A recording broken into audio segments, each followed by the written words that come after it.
আপনার ছেলে আমার স্ত্রীর সাথে অসভ্যতম করতে গিয়েছে, আর আপনি তুই বেশি বাড়াবাড়ি করেন। তো হয় আপনার ছোটবাবু, আপনি রাগ করবেন না। আচ্ছা, ওনার তো রাগ করাটা স্বাভাবিক, বলুন। উনি শোকের তাপে এই কথাগুলো বলছেন।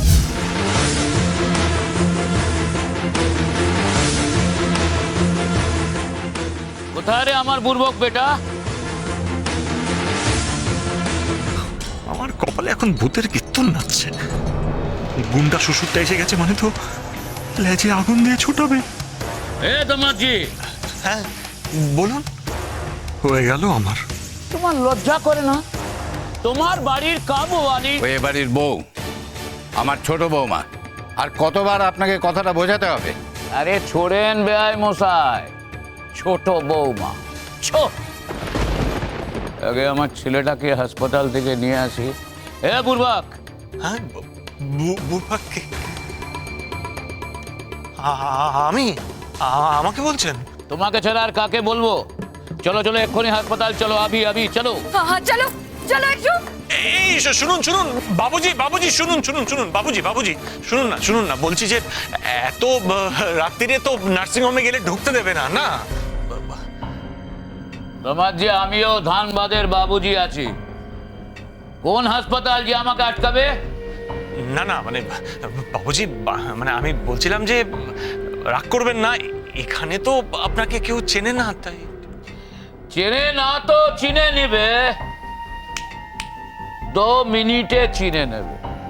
হ্যাঁ নিশ্চয়ই, সে তো আপনাকে চিনেই নেবে। ইয়ে বাবুজি, বলছিলাম যে এত রাতে নার্সিংহোমে গেলে নার্সিংহোমের লোকেরা খেপে টেপে যাবে, তাই কালকে যদি যাই খুব ভালো হয় আর কি।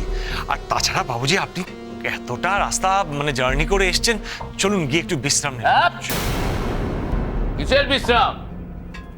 আমি এখনই আমার ছেলেকে নিয়ে চলে যাবে। ঠাকুর ঠাকুর, তুমি আছো ঠাকুর, তুমি আছো, সত্যি তুমি আছো। হ্যাঁ হ্যাঁ ইয়ে হ্যাঁ হ্যাঁ হ্যাঁ, তাহলে তাহলে এক্ষুনি নার্সিংহোমে চলুন, আমি সব ব্যবস্থা করে দিচ্ছি, চলুন। এই কি বলছেন? ও বাবুজি, বাবুজি, সঞ্জু আমার এখানে থাকবে, আমার কাছেই থাকবে সঞ্জু। আরে তিনি বাবুজি তার ছেলেকে ধানবাদে নিয়ে যাবেন, নিয়ে যেতে চাইছেন, সেখানে গিয়ে ভালো ট্রিটমেন্ট করাবেন।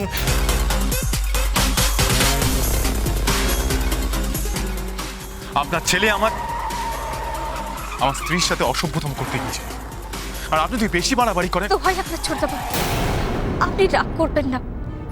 আচ্ছা, ওনার তো রাগ করাটা স্বাভাবিক, বলুন।